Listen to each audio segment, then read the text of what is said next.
When do you think people die? When they are shot through the heart by the bullet of a pistol? No. When they are ravaged by an incurable disease? No. When they drink a soup made from a poisonous mushroom? No. It's when they are forgotten. This is, without question, one of my favorite monologues in the entirety of One Piece. It's an ode to death, and it's spoken in the last moments of Dr. Hiriluk's life. This speech is remembered over 20 years after the fact by almost every One Piece fan. It truly encapsulates one of the common themes throughout One Piece, the immortality of those whose actions in life render them unforgettable after death. Goldie Roger's incurable disease may have been the indirect cause of his death, yet the golden age of piracy that had spawned from it had ensured that his memory would live on forever. Whitebeard may have ultimately fell to a single bullet, yet his dying declaration that the One Piece is real had signified the start of a new era, and Dr. Hiriluk, condemned to death through an honest mistake, had chosen to die content that he would be remembered by those who he had saved. One of the most popular characters who Dr. Hiriluk had saved was somebody who he had come to view as his own son. I am referring to Tony Chopper of the Straw Hat Pirates. First introduced on the 8th of May 2000 in chapter 134 of One Piece, Chopper is the small lovable reindeer who has been part of the Straw Hat crew since shortly after they had first entered the Grand Line. In the present day, Chopper plays a critical role for the Straw Hat Pirates as their doctor. While their skills are often unneeded, his presence offers a safety net for the unanticipated and often exceptional circumstances that the Straw Hats frequently find themselves in. Even when the situation calls for a more direct solution, Chopper has shown the strength to stand against most opponents that he has ever come across, with the reveal of his Monster Point form being one of the most memorable and intimidating moments of the series before the time skip had happened. Following the time skip, Chopper's medicinal skill, physical strength, and personal control were shown to have advanced leaps and bounds from what they were before. And while his naivety and childish personality may be the reason why the other Straw Hats feel very protective towards him, this doesn't stop them from maintaining their faith and trust in Chopper's abilities when the crew needs him the most. Everything that I've spoken about so far is about Chopper in the present day, but in this video I want to take a look back at how Chopper came to be the person that he is today. And to do that, we will be covering his entire backstory and past, all the way from his birth to his eventual meeting with Luffy and the Straw Hats near the beginning of the Grand Line during the Drum Island arc. This is a continuation of my series in which I delve into the various pasts and backstories of some of your favorite One Piece characters, including the Straw Hats, the Supernovas, the Warlords, the Yonkos, and anyone else that you recommend within the comments. Now, Tony Chopper was born 17 years prior to the current point in the One Piece timeline. He was born on Drum Island, located in the Grand Line. Born into one of the many herd of reindeers that make their home on the island, Chopper on the other hand was very different, and he was treated as an outcast, forced to follow the herd from far away in an attempt to avoid any association with them. The reason behind his mistreatment was a minor genetic mutation that had resulted in Chopper having a blue nose. This was a feature that wasn't shared by his parents nor any of the other reindeer in the herd. At some point during his childhood, Chopper had encountered and subsequently ate the Hito no Mi, also known as the human fruit, and this had granted him the ability to turn into a human hybrid being at will. Now this had led to the herd ostracizing him even more, which had caused Chopper to now fully understand the negative way in which he was being treated due to an increase in his intelligence. Now let's just pause the backstory for a brief moment, because I think it's worth expanding more upon the unusualness of Chopper's devil fruit and the way in which it had affected him. There are 3 known devil fruits which bear the name Hito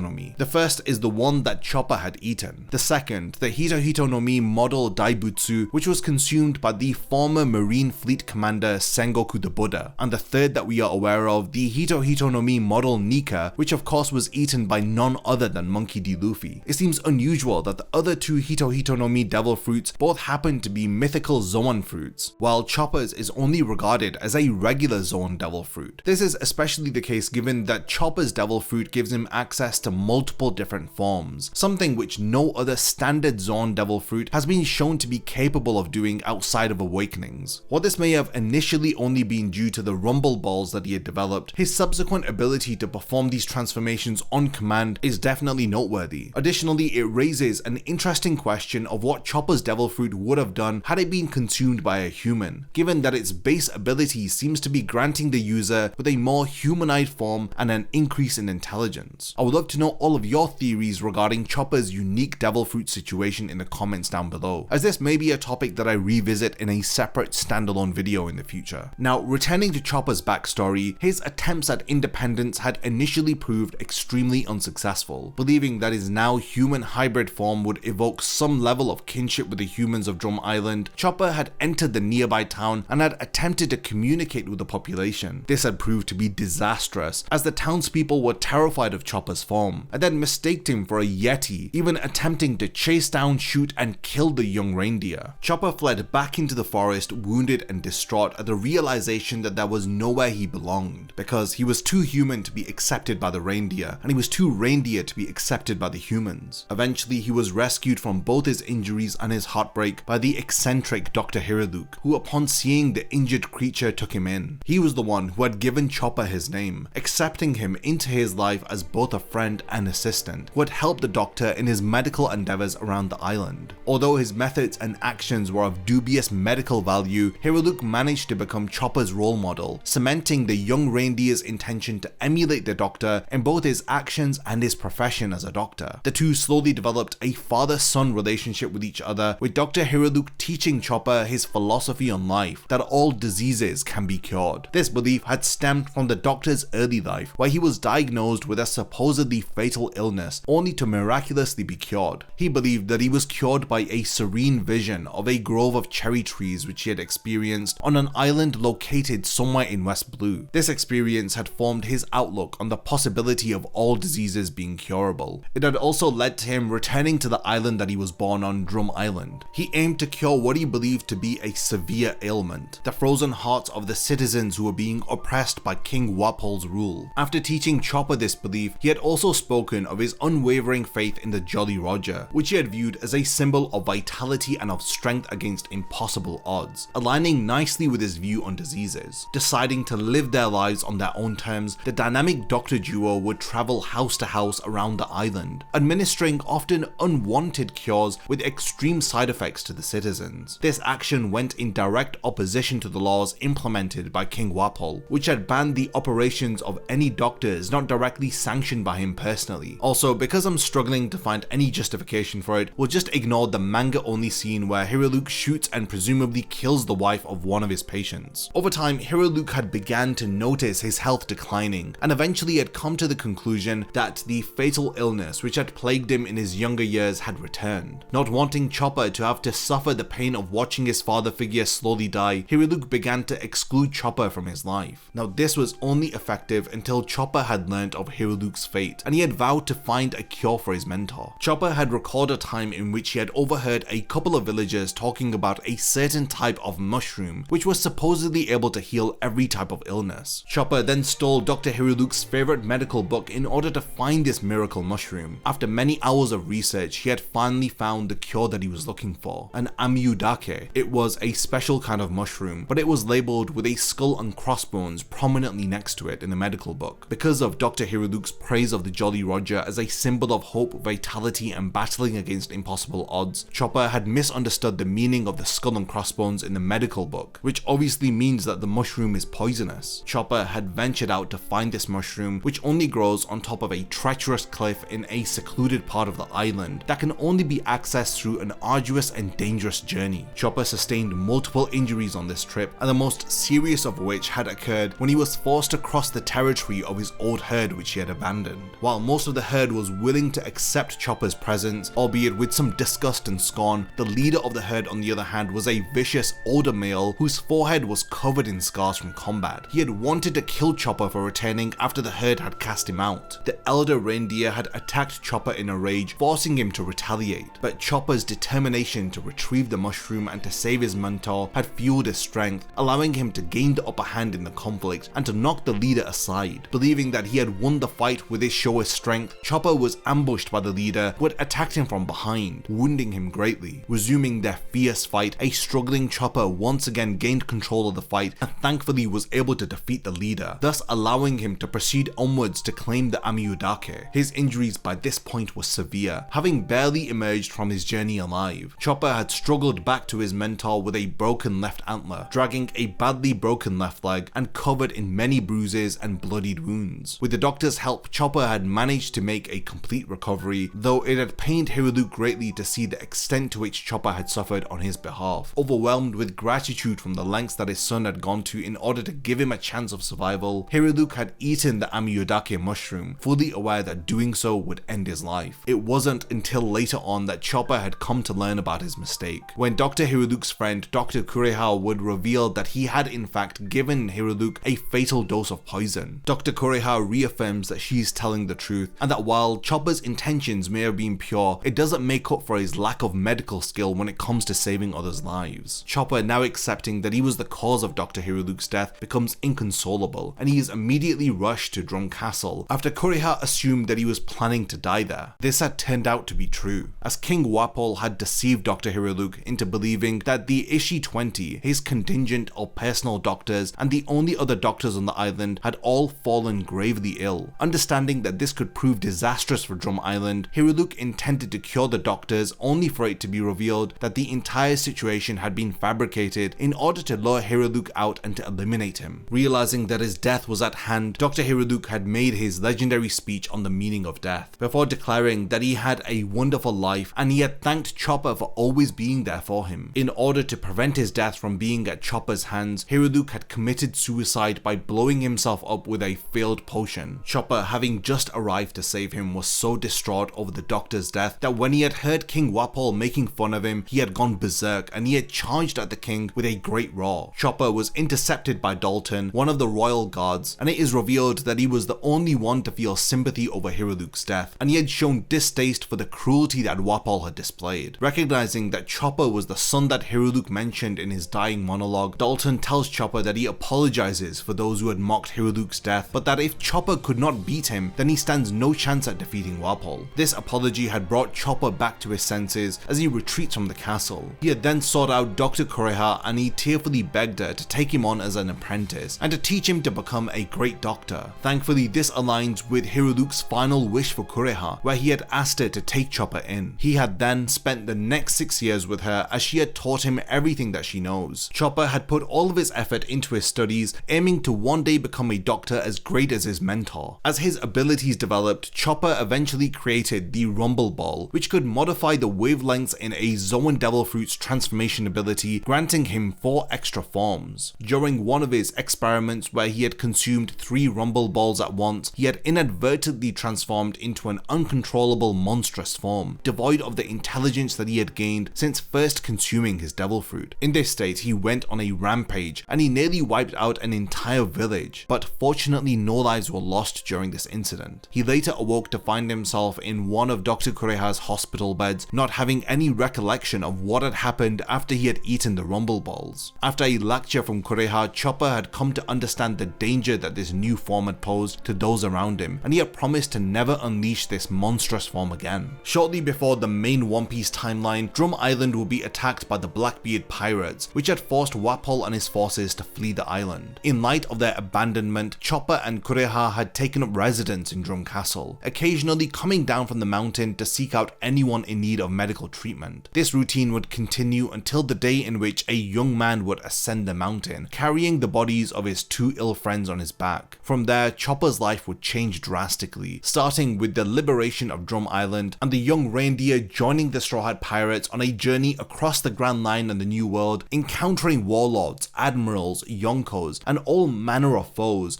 on an adventure to the throne of pirate supremacy. But this is a story that I'm pretty sure you're all aware of. So what did you think about the backstory of Tony Chopper, and where does it rank in the backstories of all of the Straw Hats? For me personally, it's one of my favorite Straw Hat backstories, and I always get really tearful thinking back to it. Let me know all of your thoughts about Chopper's past, and also leave your suggestions in the comments for whose backstory you would like me to cover in the next video. Also, if there are any other One Piece ideas you want me to cover in a video, then definitely let me know in the comments. Lastly, thank you for making it to the end of this video, and I can't wait to see you in my next One Piece video.